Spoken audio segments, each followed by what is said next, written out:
Hey guys, and welcome to Storytime with Jester.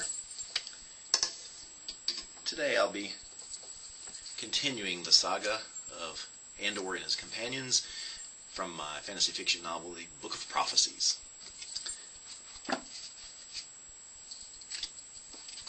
Today we'll be starting with Chapter 10. First, I want to read a poem written by Henry Wadsworth Longfellow, entitled The Village Blacksmith. Under a spreading chestnut tree, the village smithy stands. The smith, a mighty man is he, with large and sinewy hands, and the muscles on his brawny arms are as strong as iron bands.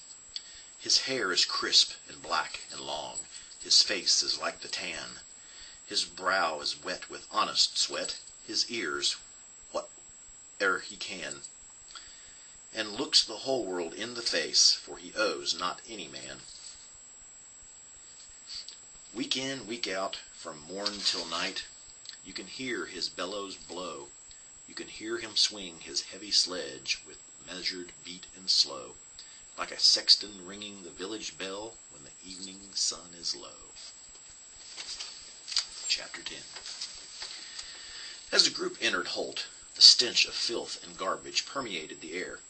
Yes, Holt was a fishing village, so the smell of raw fish was present. There was marshland to the east, so the reek of stagnant water assaulted one's nostrils as well. But this was a stench that trumped either of those. It was the smell of raw sewage flowing freely down the streets, either from buckets being dumped out the windows or from the commoner relieving himself on the side of the nearest building. It was the stench of an entire village whose citizens cared little for themselves or anyone else. This was further evidenced by the ramshackle and run-down buildings that made up the entirety of the village. As they neared the main street, there was only three. The clanking sound of a blacksmith hard at work could be heard. As their weapons and armor were in need of repair, the group turned toward the smithy. As they approached the large structure, the smith could be seen working a piece of iron on the anvil. The smith was a rather large, muscular man, as one would expect a smith to be. He looked up from his work and hailed the newcomers. "Good day, travelers. Of what service can I be today?" Eric answered the burly fellow. "We are in need of repair for some weapons and armor, perhaps a few horses' shoes." The smith finished working the iron and then placed it in a bucket of water to cool and set. He then walked among the horses, inspecting the condition of the shoes at a distance. He did the same with the armor that the group wore. "What weapons are in need of repair?" he asked. The group showed him what was damaged or in need of sharpening. "How soon are you needing the work to be done?" the smith inquired. "We were hoping not to be here more than a day, 2 at the most," Eric replied.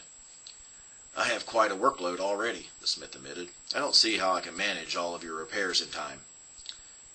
"I can repair the weapons, and Marikai can mend the armor, if we can have access to your equipment when you aren't in need of it," Andor offered. "We will pay you half your fee to cover whatever materials we use, and for the use of your equipment, plus full price for whatever work you or your apprentice do," Eric said. The smith offered his arm in agreement, and Eric clasped it in return. "Fair wages for fair work," the smith declared. "I am Oscar." "I am Eric," he replied. "This is Andor and Marikai," pointing to each in turn. "Many thanks. May Hieronymus protect you, friend." Leaning into Eric, Oscar warned, "I would not speak favorably of that name too loudly in these parts, but I accept your blessing. There is an Herbmonger down the way in a bit," nodding in the direction of the shop. "The 2 old hags that run the place are a bit long in tooth, but are fair in their dealings. That's more than I can say for most anywhere else you go here. They're sure to have a few choice items you'll be needing when you leave our mishappen village." With a raised eyebrow, Eric asked, "And how is it that you know what we'll be needing?"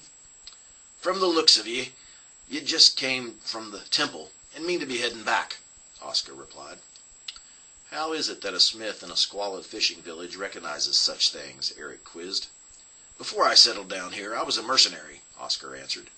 "In fact, I'd be interested in going there with you, once my workload this week is done." "Well, we might take you up on your offer if you're still interested the next time we come back by here," Eric said. "Where can we buy a wagon and a draft horse?" Oscar pointed Eric in the direction of the teamster. When Eric was out of sight, Oscar faded in the shadows of a corner and pulled out a scroll. He opened it and scanned its contents.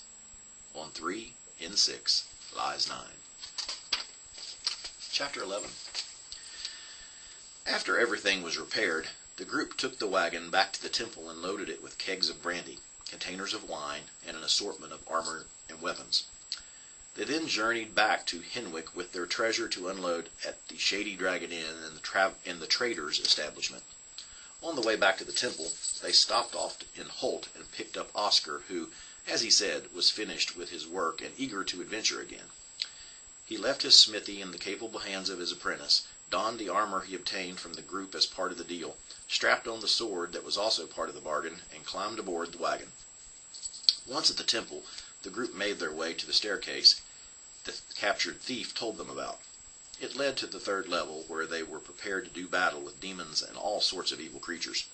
With weapons drawn and spells prepared, Eric opened the door at the bottom of the staircase. It opened into a long passage which was dark, so torches were brought to bear. They cautiously made their way down the passage, heading east, where it led to a storage room. It contained various supplies and materials sufficient to equip a mage's laboratory. Xavier made a mental note of the location, and the group left the room and went back down the corridor heading west. A side passage to the north drew their attention, so they proceeded down it. At the end was a workroom containing more wizards, alchemical implements, and materials. Not relaxing their reflexes, they returned to the main passage and continued west. Coming to a 4-way intersection, they noticed a door at the end of the northern passage, some 30 feet away. Posting archers at the intersection, the rest of the group approached the door. Kelwin checked the door for possible traps. Finding none, he eased the knob, discovering it to be unlocked. With the group prepared for battle, Kelwin pushed open the door and ducked.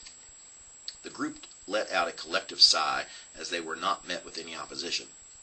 The door opened into a long, slender room where a desk spanning the entire back wall, containing writing paraphernalia and stools spaced out to allow multiple writers access to work simultaneously. Open archways at either end of the room allowed access to a larger space beyond. The archers were called back, and they guarded the 2 archways as the group proceeded through the western one. The space turned out to be an enormous laboratory. Everything needed for a wizard to conduct magical research and experimentation seemed to be present. Xavier was almost giddy as his eyes scanned the room in the dim light. Under one of the workbenches, a gray tarp was covering something. Xavier started toward the workbench when Kelwin yelled, "Wait!" His warning was too late, as a long strand shot forth from the tarp and attached itself upon contact to Xavier's body.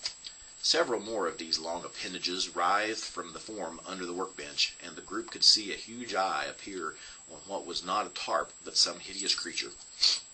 Xavier struggled to break free from the sticky strand, but felt his strength being drained from his body.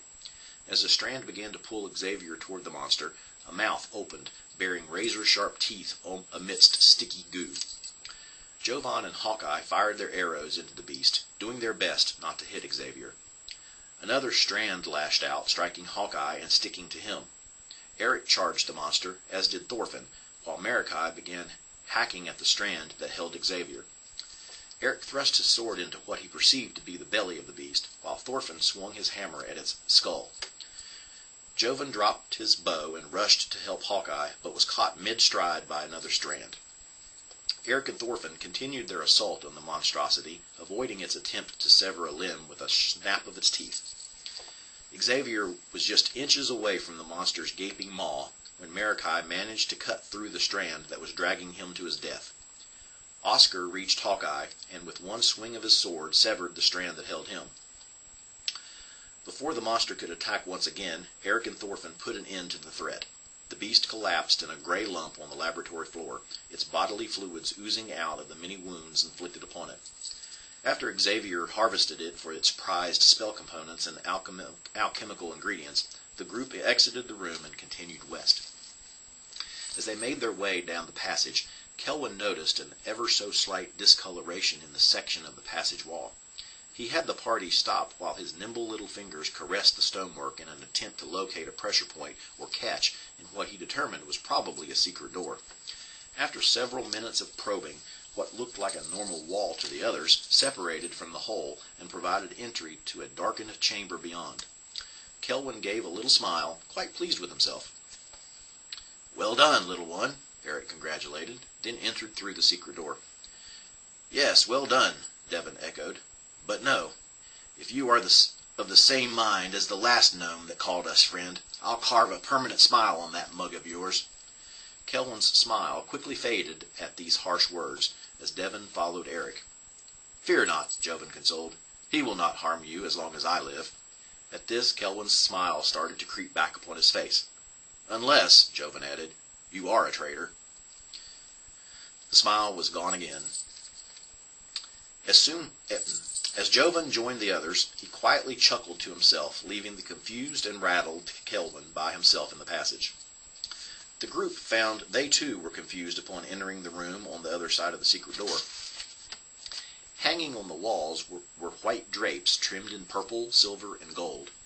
An altar, over which a lamp hung, identified this room as some sort of chapel. While they had found quite a few chapels since entering the temple ruins, what caused them to stand there in a stupor was the tiny silver idol that stood in a small niche in the center of the northern wall, and the large silver cross that was affixed to the western wall. Andor was the first to break the silence. "What is a chapel dedicated to Finian doing in this place of ineffable evil?" he asked. Nobody had an answer to this question. They were still somewhat stunned by what they saw. As the others started to move about searching the place, Eric remained unmoving, fixated on the silver cross. Noticing him in this state, Andor walked over to him and asked, "What is it, Eric?" "I detect an evil presence behind that cross," he replied. "Isn't this whole place radiating evil?" Andor said. "Yes, well, mostly. But there's something odd here that I can't quite put my finger on," Eric said. "Kelvin!" Andor called. When Kelvin arrived at Andor's side, he continued, "See what you can find on the wall where the cross is." Kelvin went to the task of searching the wall for secret doors. Andor reached into his bag and pulled out a scroll that the group had found on the previous level. He unrolled it and began reading out loud while standing beside Eric. "May you see all things as they truly are. May you be given light when all around you is dark.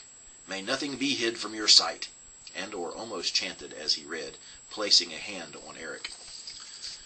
"What do you see?" Andor asked Eric when he uttered the last word of the spell. For a minute Eric said nothing. At first his eyes became blurry, then slowly focused again. Still staring at the cross, he pointed and said, "There! There is a door on the wall." He walked up to the wall where Kelvin was still trying to find a secret door, reached out and pressed on a particular section. The wall moved, creating a depressurized sound and causing a lot of dust to be thrown in the air around them. Kelvin, with a look of consternation, said, "I was just about to check that spot." Eric ignored the little gnome's protest and stepped into the area beyond, into complete darkness. As the others approached with torches, Kelvin peered inside, attempting to get a look at the room's contents before the torchlight nullified his ability to see in the dark. His clothing caught on something near the door, and suddenly he was assaulted by a mass of bones. "I am beset by the undead!" he yelled, terrified. He attempted to draw a short sword, but was unable to do so as his arms were restrained in the midst of bones. He lost his balance and fell to the floor, a skeleton atop of him. Suddenly a chorus of laughter rang out behind him. He looked up to see his comrades looking back at him, laughing hysterically. He relaxed his combat muscles long enough to look at the skeleton that lay on him, and discovered it was just that, a skeleton laying across him, not the undead. Just a dead man relieved of all of its flesh. Completely embarrassed, Kelvin threw off the pile of bones from his person and scampered to his feet. This brought out another burst of laughter from the group. All, that is, except Eric. Eric was oblivious to the scene that had transpired behind him. He was enveloped in the world his newfound vision provided. On the other side of the secret door, he found himself inside a hexagonal room. In the center of the room was a black iron coffin whose lid was lying next to it. Eric was standing near the coffin, transfixed by his senses. While he sensed evil in the room, it was an overall feeling, not concentrated on the vampire corpse that lay in the coffin. Its evil may have been eradicated as evidenced by the stake through its heart, but then there was what his new vision saw. The vampire was a ghostly image to his sight, superimposed over another form, that of a golden-haired knight in full armor. His surcoat revealed him to be a knight of Folkreach, as Eric himself was. However, the other emblems on his surcoat, along with the golden chain that was around his neck and the ring on his finger, revealed him to be much more. Glancing down at the coffin lid, Eric also had a battle of the senses. In ghostly form was a silver cross inlaid in the lid, but to his new sight he instead saw something that took his breath away. Laying there was a broadsword in all of its splendor. Emeralds adorned the guard and pommel, and were in abundance on the scabbard. The precious stones burst in brilliance as light suddenly filled the entire room. Standing just inside the secret door was the rest of the group. A little ball of light hung suspended at the ceiling, illuminated everything within. "Eric," Andor said, worried about his friend, who was standing motionless in a completely empty room. When Eric didn't respond, Andor again addressed him. "Eric!" Eric slowly turned toward the source of his name being called. Looking at Andor, he said, almost in a whisper, "It's here. I've found it." And that, my friends, is where we will end for today's reading. Make sure you come back next Wednesday night to pick up on Chapter 12 and discover what it is that Eric discovered. I hope you enjoyed today's reading, and as always, please subscribe and like and share my YouTube channel, and leave any comments in the comments section, because I do love those. And until next week, and as always, see you soon.